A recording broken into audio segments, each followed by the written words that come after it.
पुण्यात्मा देखो परमात्मा की रजा आपके ऊपर कैसी है।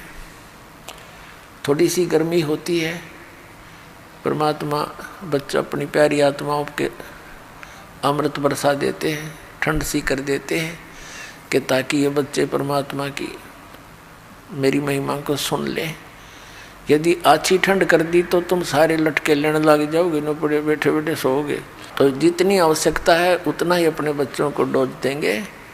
और पुण्यात्माओं, जिसमें पूरा विश्व इस सत भक्ति को स्वीकार करके और अपने अपने घरों में ये पांचों यज्ञ किया करेगा, फिर देखना सतयुग में ऐसा होता था, इतने पुण्यकर्मी प्राणी होते थे। यदि कोई 10 व्यक्ति बैठकर और चर्चा कर देते थे कि भगवान वर्षा नहीं हुई, आपके बच्चे दुखी हो गए, उसी समय परमात्मा वर्षा कर देते थे। यानी कोई अभाव सतयुग में नहीं होता था। पिता से पहले पुत्र नहीं मरता था, स्त्री विधवा नहीं होती थी। अब पुण्यात्माओं, जब हमारे कर्म सुधर जाएंगे और जो हम कर्म कर रहे हैं सत भक्ति ये पूरा विश्व करेगा, तो सब वही सतयुग जैसा ही एक बार फिर से वातावरण होगा। ये तो भगवान ने बोल ही रखा है, तो होगा ही होगा, इसने तो रोक के नहीं सकता। तो ये तरीका अब स्टार्ट हो गया, इसकी प्रारंभ हो गया है अब सतयुग आने का। इस ज्ञान से बात बनेगी।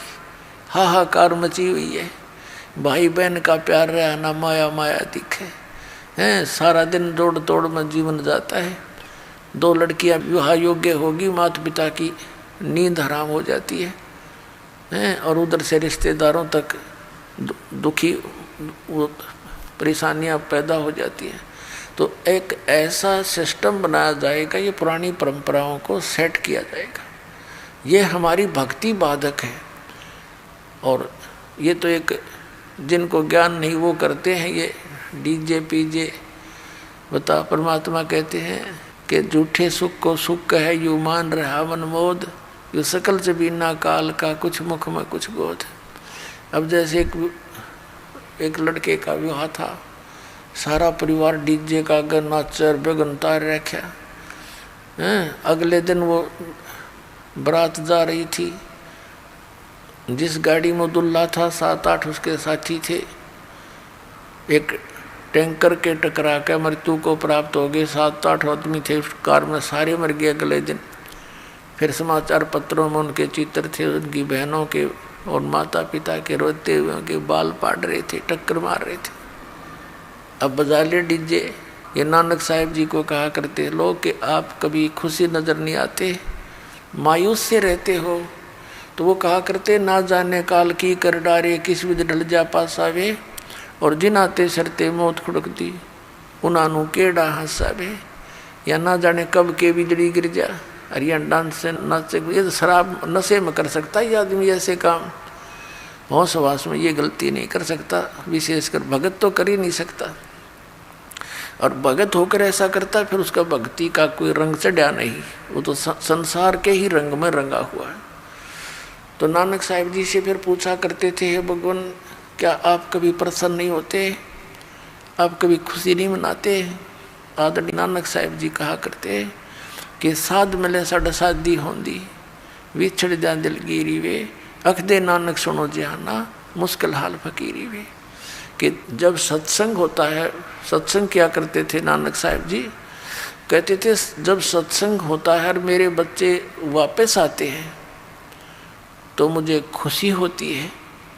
और जब ये यहाँ से जाते हैं सत्संग होने के बाद अपने अपने घरों को, तो मुझे चिंता लग जाती है कि कहीं काल के दूत मेरे इस बाग को खराब ना कर दें, किसी पौधे को कीड़ा ना लग जाए, यानी कोई काल का दूत भ्रमित ना कर दे।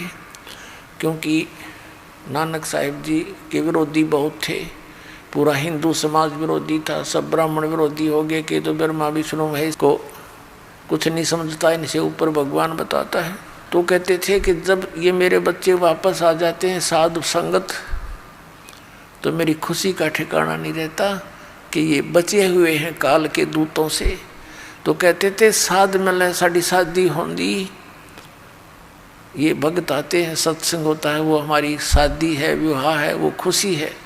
साध मिले साढ़े शादी होंदी विछड़ जा दिलगिरी वे, अख दे नानक सुनो जिहाना, या मुश्किल हाल फकीरी वे। फकीरी माने भक्ति, मुश्किल हाल फकीरी वे, कि ये भक्ति इतनी कठिन बना दी इन लोगों ने, क्योंकि हमारी मर्यादा जो है वो समाज से मेल नहीं खाती।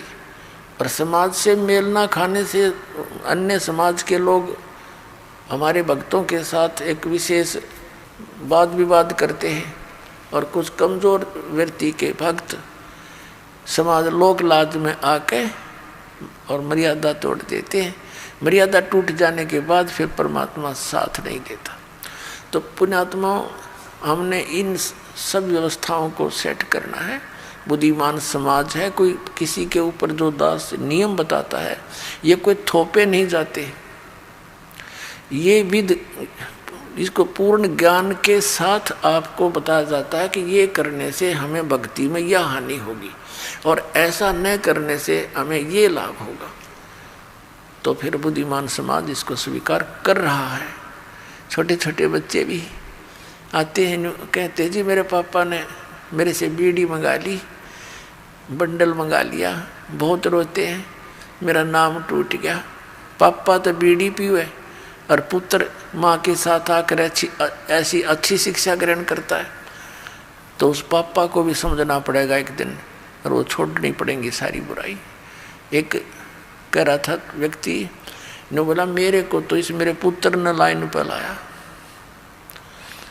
जब मैं बीड़ी पीऊँ ये उठ कर चला जा, और मुझे इसमें प्रेम गढ़ा, और बीड़ी नो के पापा ये अच्छी चीज़ नहीं, इसको छोड़ दे। तो आखिर में मनवा छोड़नी पड़ी। एक भक्त कह रहा था जी मैंने अपने लड़के से बीड़ी मंगा ली बंडल दुकान से, लेकिन वो डर के मारे चला तो गया।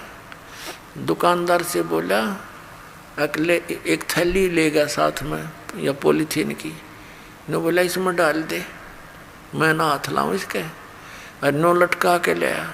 नो बोला ले पापा पकड़ तेरी बंडल। वो कहने लगा क्यों ऐसे क्यों लाया तू?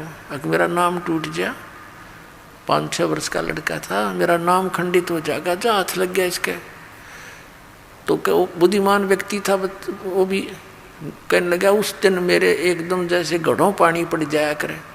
अरे यूँ बालक तो इतनी समझ रखता है कि इतनी बुरी चीज़ हाथ लाने में पाप इसके, और मैं पी रहा हूँ। ने बोला मैंने उससे दिन तोड़ दी वह सारी बीड़ी, उसके बाद छुआ नहीं और नाम ले लिया आके। तो पुण्यात्मा ऐसे सुधार हो गए। अब पुण्यात्मा ये शराब कोई पीने की चीज़ है। एक बार दास दिल्ली के अंदर सत्संग करने गया था, पाठ करने किसी को, तो उनका एक चाचा था, वो उनके घर से थोड़ा बाहर साइड में रहता था। उसकी चाची आई, रोने लग रही बुरी तरह। तो मैंने कारण पूछा माँ भैया क्यों रो रही है बहन बेटी? उसने बताया जी मेरा चाचा पालम एयरपोर्ट पे अच्छे सर्विस करता है और सारी की शराब पी जाता है। इनके घर पे कई बार तो आटा भी नहीं होता, यहाँ से ले जाती है। आज से लगभग 10-12 वर्ष पहले की बात है। वो कह रहा था ये लगभग 20,000 रुपये लेता है और कर्जा कर रखा है इसने शराब पी पी के। अपने आत्माओं वो छोटी छोटी बच्ची थी, उसकी 3-4 लड़कियां थी, लड़का नहीं था उसमें। तो वो लड़कियां भी बताती हैं कि महाराज जी मेरा पापा आया करे ना जब घर पे, हम तो आते मेरी माँ को पीटते हैं, हम माँ को छुटाते हैं तो हमें भी पीटता है। वो बड़े वाली थी, 12-13-14 वर्ष की है। वो कहती थी मैं तो अपनी माँ के ऊपर गिर जाती हूँ जब मेरी माँ को पीटता है, और मेरी छोटी बहनें चारपाई के नीचे घुस जाती हैं डर की मारी। बताओ, अरे जिस पापा ने उन बच्चों को सीने से लगाना चाहिए था वो इस शराब पी का आवे और वो उससे छुपते फिरे। अब शाम फिर हम अगले दिन सुबह सुबह जा रहे थे घूमने के लिए, 3 दिन का पाठ करते थे। मेरे साथ 2-3 भक्त थे। तो वो बहन रास्ते में खड़ी पाई और कहने लगी जी, और गेल उसकी सास आई, कहने लगी जी आ जाओ थोड़ी देर बैठ कर जाओ, चाय पानी बनावाएंगे। हम बैठ के हम चल कि इसका पति आया हुआ है, उसने कुछ समझा दो। हम वहाँ जाकर बैठ गए, हम उसके आंगन से मैं बैठ गए। गर्मियों का दिन था, सुबह सुबह छाया थी, सूर्य उदय हुआ ही था, और वो जा रहा था घूमन फिरन सैर सपट्टे को। उसकी इंतजार में हम बैठ गए। उधर से उस बहन ने चाय बनाने के लिए एक डेगची चढ़ा दी चूल्हे पे, पानी डाल लिया और उसने उसके नीचे अग्नि जला दी। घर पर ना चीनी ना चा ना दूध। अब वो उस चूल्हे दौरा बैठी, लकड़ी जला, कम से कम आध घंटा हो गया। तो हमने तो सोचा, मैं कहा भाई क्या ना वो आया, और माँ बेटी हम भी घूम आते हैं, वो फिर मिल लेंगे उस तरह के। और हमने सोचे थे माँ चलिए चाय चढ़ा रही है, चाय पी के चलेंगे। हम नो ज़्यादा देर लगा दी। तो हम कहने लगे, उठ के हम चला उसकी सास को, हम माई हम घूम आते हैं। तो उसकी माई बोली बेटी चाय लावन है, महाराज जी जावे हैं। वो रोने लगी बैठ के। शर्मा जी ने पतीला भी चढ़ा दिया, डेगची चढ़ा दी, दोपहर नो करने की भाई कोशिश की। तो नो बोली जी ना चीनी ना दूध ना चाय की पत्ती। तो हम उठ कर चले, माँ बेटी तेरी हमने पिए ली, नो सोच ले जब तेरी भावना ऐसी है। फिर उसको समझाया काफ़ी, मारे निकम्मे एक बात बता, तेने सामने बच्चों के लिए लेकर आना चाहिए कुछ फल फ्रूट, इतनी बढ़िया नौकरी तू करता है और तेरे बच्चे तुझे देख कर ऐसे छुप जाते हैं। तो वो बिना पिए था, तो उसने सारी बात मान ली, आ गई समझ में सच। तो उसने 2 दिन छुट्टी ले ली, सत्संग सुना, पुण्यात्माओं उसने उपदेश ले लिया। फिर तनख्वाह ठीक थी, 3रे महीने मोटरसाइकिल कढ़ा ली, स्कूटर, बच्चा ने बढ़िया कपड़े लाया और ठीक ठाक घर की सेटिंग कर ली। तो ऐसे इस ज्ञान से धीरे धीरे सुधार होगा, क्योंकि हमारे आसपास बुराई घनी फैल गई। तो जो ना बुराई करना चाहते बच्चे वही बुराई में अग्रसर हो गए। और जब ये सच्चा ज्ञान और इस प्रकार का माहौल बढ़ेगा, तो जो बुराई कर रहे हैं वो भी छोड़ देंगे, इन्हें उनको छोड़नी पड़ेगी।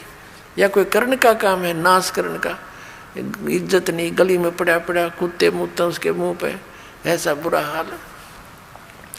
तो इस प्रकार ये ज्ञान सुधार में होगा।